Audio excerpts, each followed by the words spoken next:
Hi, welcome to this lecture looking at the poverty topic as part of the Eduqas GCSE sociology specification. This one is on poverty as a social issue, which is part of the poverty topic. So we're going to start by looking at some of the ideas around what actually is poverty.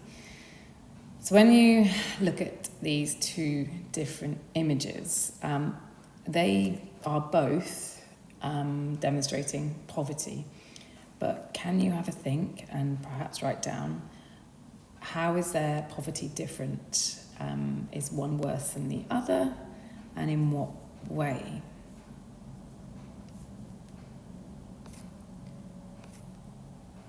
So what actually is poverty? There are three key concepts that you must know for this particular slide.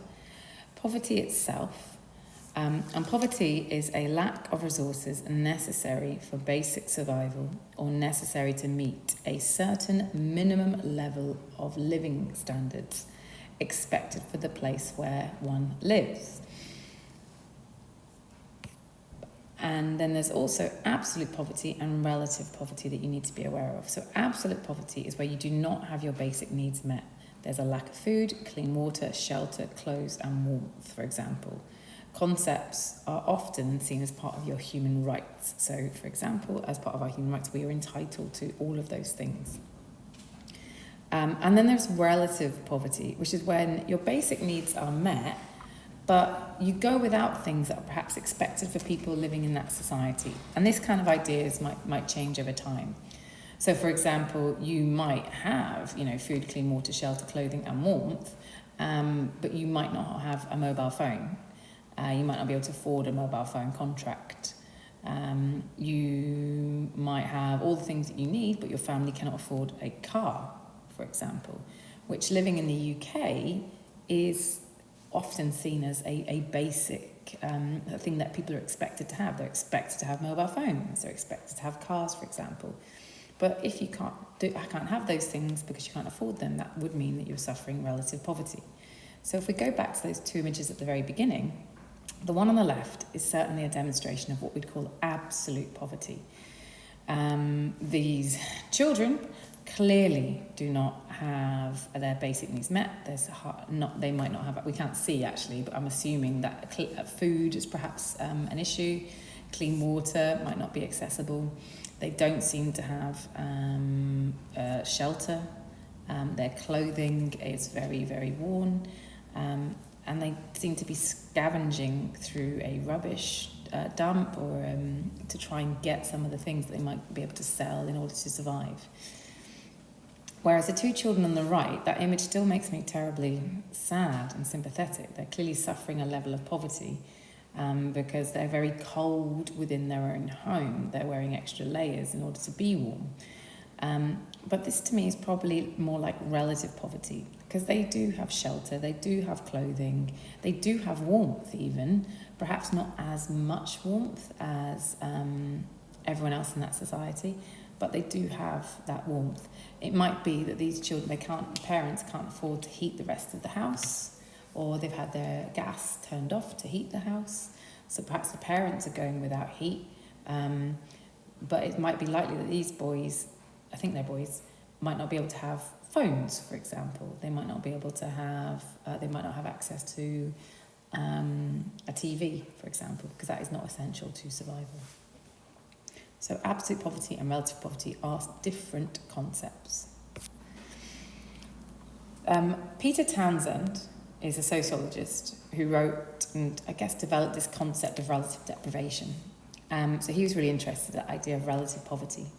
And he said that individuals, families, and groups in the population can be said to be in poverty when they lack the resources to obtain the types of diet, participate in the activities, and have the living conditions and amenities which are customary, or at least encouraged or approved, in the society to which they belong. Their resources are so seriously below the commanded by the average individual or family that they are, in effect, excluded from ordinary patterns, customs, and activities. So relative deprivation is this idea that there are certain individuals and groups who are deprived relative to other people in their society. And because of that deprivation, they will feel that they cannot fully partake in society. They cannot be included in all activities. They have to say no to doing certain things, and that increases their sense of not really belonging. It means they're excluded, and that's because they're suffering relative deprivation. So there's the concept, the definition for you to get down onto your worksheet, if you've got one, or your notes. Relative deprivation, to go without things that are expected for people living in that society. But be aware, those things will change over time. Like our expectations of living and our lifestyles have changed over time. So he created this deprivation index. It had lots of indicators of the populations and how they lived. And he used these to survey the population in the UK in the 1960s. If you like, it was a way of generating quantitative data about how people lived in order to establish patterns. So a real kind of objective bit of research. Things that he looked at were things like diet. And one of the things that he used to categorise as deprivation, he said if people didn't have a cooked breakfast in the morning, that was a sign of deprivation. He also looked at things like clothing, fuel, as in like access to and how much was used. Housing facilities is a big one. How many people shared a bedroom. Conditions and security of work. Were they part-time? Were they employed? Were they unemployed? What type of work did they do? Recreation. Interestingly, he was interested in whether friends actually visited and spent time in the participants' house. And if they didn't, he saw this as an indication of perhaps them being deprived because they were ashamed of their housing. He also looked at things like level of education, health generally, and a lot of other issues. Like I said, there were 60 different indicators. And he was therefore able to establish which groups or individuals were suffering a sense of relative deprivation or were not. But it is worth being a little bit critical of Peter Townsend's ideas about relative deprivation. Could we use his study today to measure deprivation? And perhaps not. Because if we ask children today what they needed in, say, 2024, or whenever you might be watching this lecture, and what they might need to live an acceptable life, they might not say things like, oh, you know, I need a TV, or I need a car. They might be things like, well, you know, I want a mobile phone. I want branded clothing to feel included in my society. I need an iPad. For example, you might attend a school where you have to have an iPad to attend that school. If your family can't afford that iPad, you are excluded from that school. And, you know, there's access to TV, but it's more than just access to TV now. It might be access to Apple TV, access to Netflix. Because if a child doesn't have access to some of those platforms, then they might feel excluded from their friendship groups because they're not able to talk about the different programs that people are watching. And can you think of any other problems with his measurements? Were all of them really good measurements of poverty, do you think, or deprivation, or were there a few issues? The ones that I think might be worth highlighting are things like eating a cooked breakfast. Well, not everybody does eat a cooked breakfast, and actually, health-wise, we've been advised to maybe not eat cooked breakfast every day for breakfast because it's not very good for us. So maybe not eating a cooked breakfast and having, like, I don't know, cereal or porridge, that's not actually a sign of poverty anymore. That's actually a sign of a healthy lifestyle choice. And today there are still people who choose not to have TVs, okay? And it's a choice rather than a sign of poverty. So it is worth thinking critically about his definition as well. So being deprived can be separated into both material deprivation and cultural deprivation. And you need to be aware of which is which, and you need to be able to explain how material and cultural deprivation can stop someone becoming a successful adult. Or in other words, what can prevent them having access to good life chances, okay? So I've got a definition for you to make sure you've got down. You've got material deprivation. This is being without goods, and these are things that you have to buy, okay? Being without things that you would expect to have. So you are materially deprived if you don't have a TV, if you don't have a computer, if you haven't got your own bedroom. So if you're having to share a bedroom, that suggests that your housing might be small. Material goods, you need money to get them. So if you lack money, you are materially deprived. Whereas cultural deprivation is a bit more complicated. This is being without the experiences or the support needed to develop into a successful adult. So if you're culturally deprived, it's a lot more to do with your norms and your values and your experiences. So you might not have the right values to be successful. You might not have the same social experiences, like going to, restaurants and theatres. You might not go on trips because your family might not value educational trips, for example. So just to give you a little bit more information about each of them, and I'm really trying to think about what is the impact of these types of deprivation on life chances.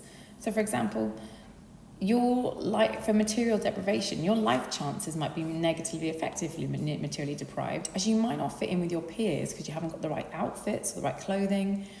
We know that being materially deprived can lead to poor school performance, as you might not have the right revision materials, you might not have a good study space. So that will lead to you being a less successful adult because you won't have such good qualifications. And for cultural deprivation, your life chances are negatively affected as things like you might not value education, so you might not try hard because your parents didn't pass that on. You might not speak correctly. You might speak in slang or restricted code. And that can lead to teachers negatively labelling you. It can lead to you not understanding what the teachers are saying or the exam papers. Or you might not have the correct knowledge about history or popular culture because, at home you don't talk about history, or you don't watch programs about popular culture. So your life chances become negatively affected. You're less likely to be successful because you haven't got the right cultural norms and values and experiences. So I've got a little activity on the next slide for you. I've given you the definitions again of material deprivation and cultural deprivation. And below there is 9 statements. I would like you to categorise each of these into which of them is material deprivation, so that's to do with goods, it's to do with money, and which of them are to do with cultural deprivation, to do with values, to do with norms, to do with experiences. And most importantly, in each one, I've identified how these different types of deprivation will negatively affect your life chances. So there's things about crime, jobs, educational achievement, health in there. So pause the lecture here and have a go at seeing if you can sort those out into material deprivation or cultural deprivation. And I'm not going to give you the answers for this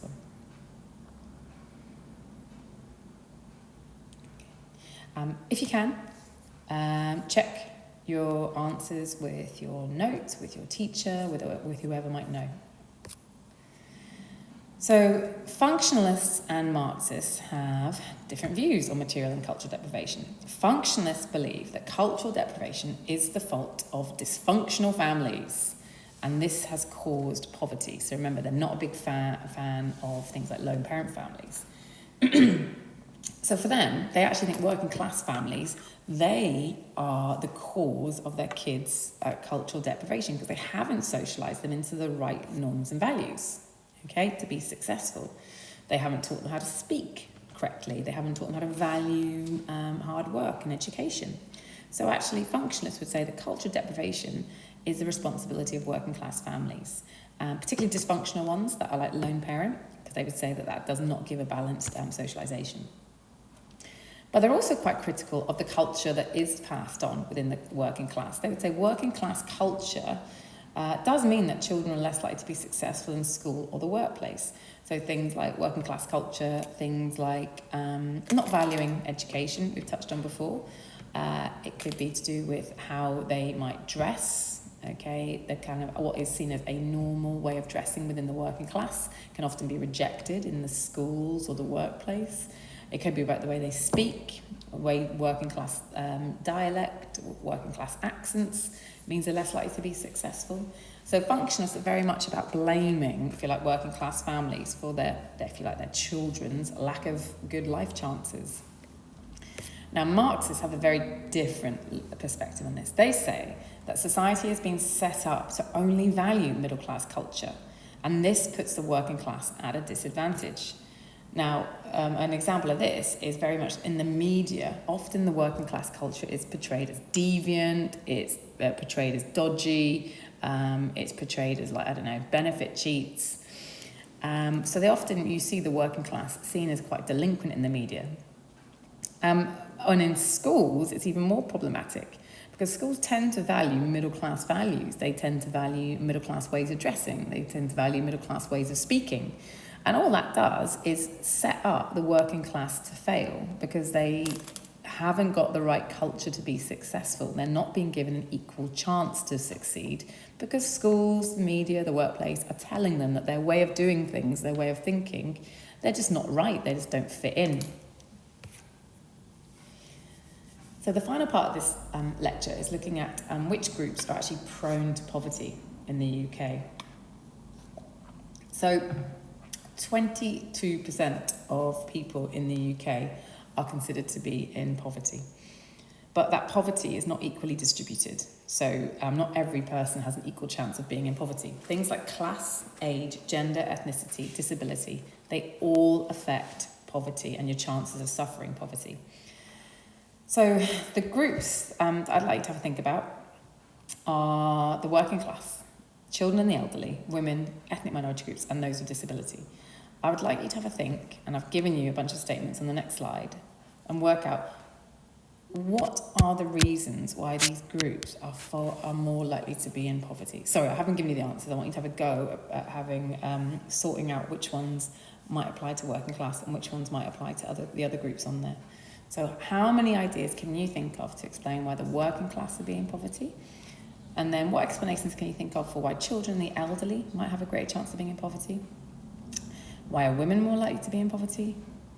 Why people from ethnic minority groups in the UK are more likely to be in poverty? We talked a lot about that. I've talked about that a lot in Crime and Deviance, for example, or why certain ethnic minorities are more likely to be working class and as a result turn to some crime to survive. And finally, people who have disability, why are they more likely to be in poverty? Okay, so see if you can think of any ideas to fit into any of those categories if you pause the lecture now.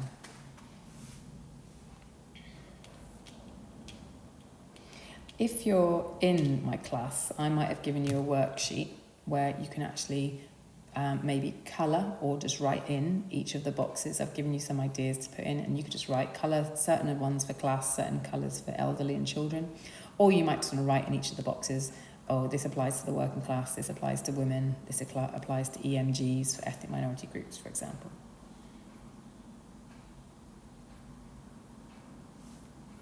Great. So,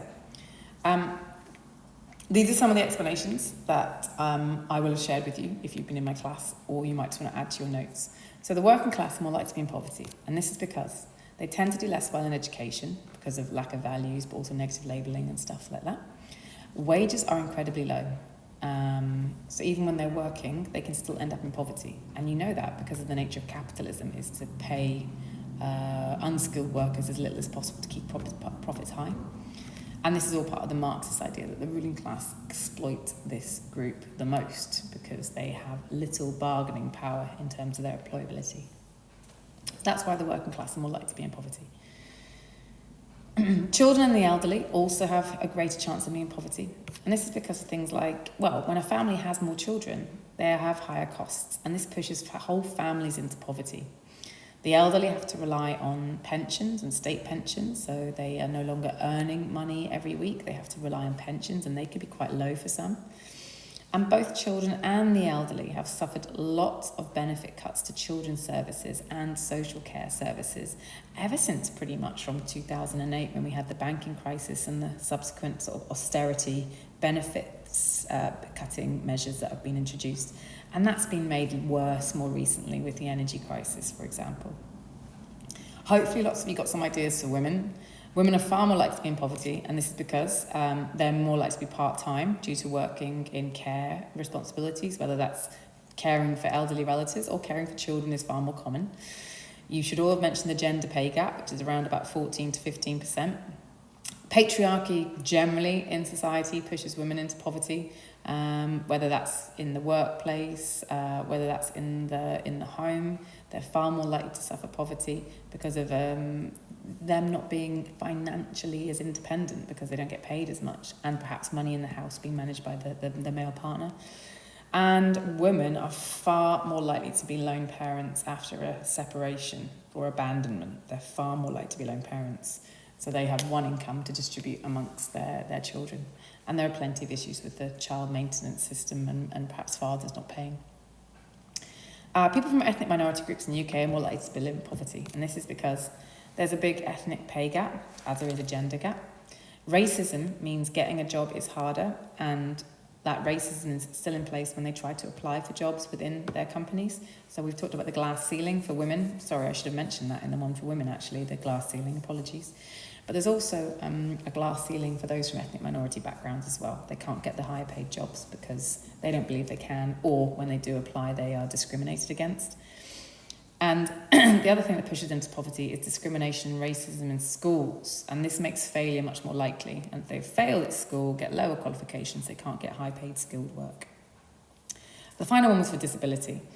Now, they are far more likely to be in poverty because despite many of them wanting to work, less than half of people with a disability are working because they have not got there are not the jobs out there for them to do. Employers are reluctant to adapt their practices for disabled people to take part, so they are systematically excluded from the workplace, whether that's because of, like I said, travel to the workplace or actually the mechanisms of doing the job once they're there. And there's also disability discrimination in society. Okay, we talked a little bit previously about how in the media, quite often this idea that people on disability benefit or benefit cheats, and that really justifies keeping benefits very difficult to get hold of and also reducing benefits.